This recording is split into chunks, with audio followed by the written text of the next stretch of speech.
You're watching Celtic Fans TV. I need you to do one thing for me. Hit the red subscribe button below. We're almost at 37,000. It really helps us. That's a massive milestone for us. So if you haven't already, click subscribe below and let's see what the guys thought of tonight's victory.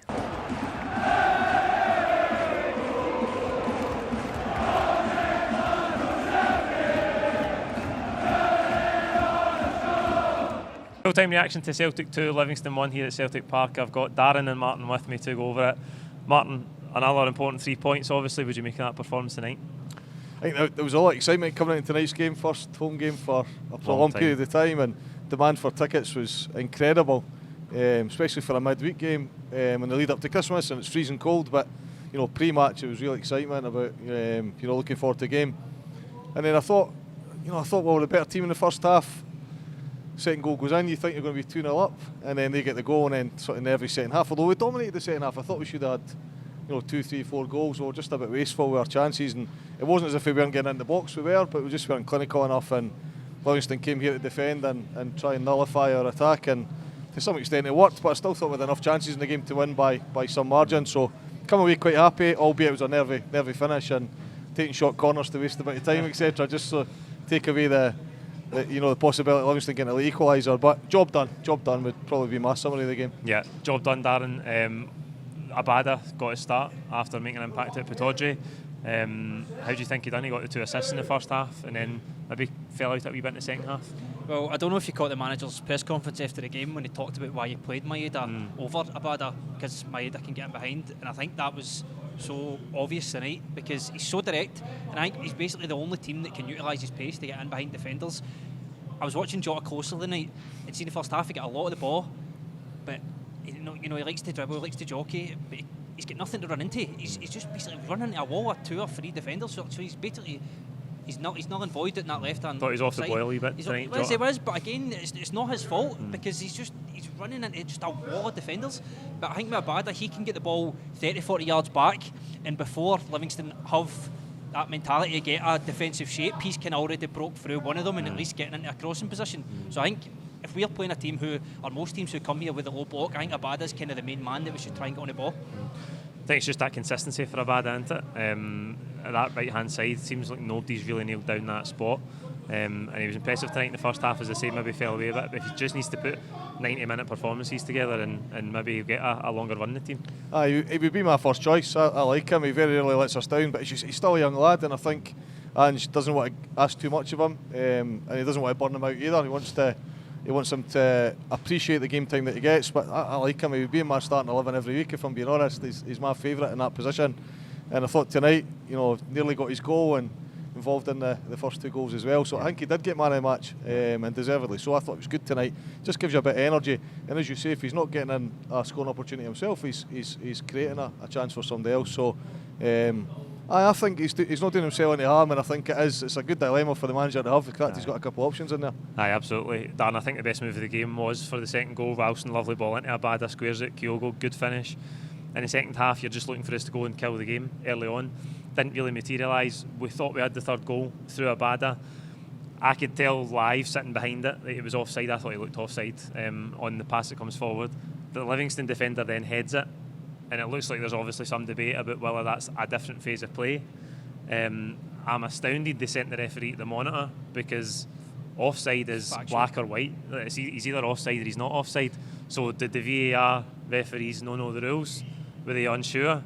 Did they need to leave the referee on the park with the decision? We're not sure if this is offside. Can you go and look at it in the monitor and then you decide? Mate, I'm getting so sick of talking about this. The main thing for me is time.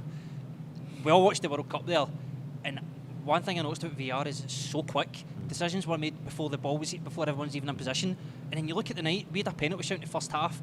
It didn't look like a penalty to me, and it never got given. But it was nearly 2 minutes for the ref to know and get sent his monitor. And then going back to what you say, I'm not sure the rules either. You mentioned the guy headed it. I don't know, but why is he getting sent his monitor? Why is it even taking so long? After 3 or 4 minutes, and then sending it to the monitor. So much time, and then you're looking at 7 minutes added on time, and people are it's a midweek game. It's cold. People have got work the next day. They kind of want to get home.